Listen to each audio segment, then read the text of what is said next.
So what you're seeing here is a human fetus at 32 weeks gestational age. That's 30 weeks post-ovulation. Yes, pregnancy math is weird.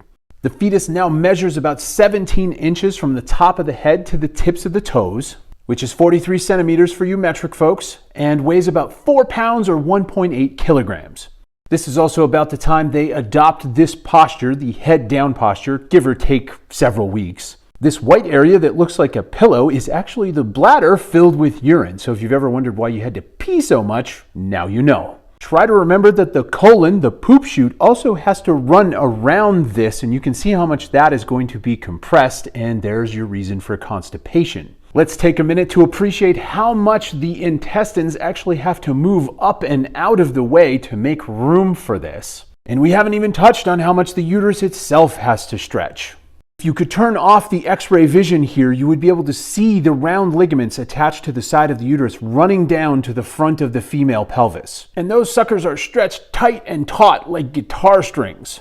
And that can give you abdominal pain and stuff like lightning crotch. That sensation can also be caused by the fact that the head is now resting completely on the cervix, which is highly innervated. If you look really closely right here, you'll be able to see the tiny heart beating, and that dark line running down the middle is actually the septum of the heart dividing the right side from the left. And remember, the right side of the heart is not yet pumping blood to the lungs because the lungs are not functioning yet. There are actually a pair of shunts or holes that allow that blood to pass to the left side of the heart so that it can go out to the fetus's body. This fetus is definitely still in full parasite mode, drawing all of its oxygen and nutrition from the pregnant person. The fetus is also still using them for some of their waste management needs, although one thing has changed.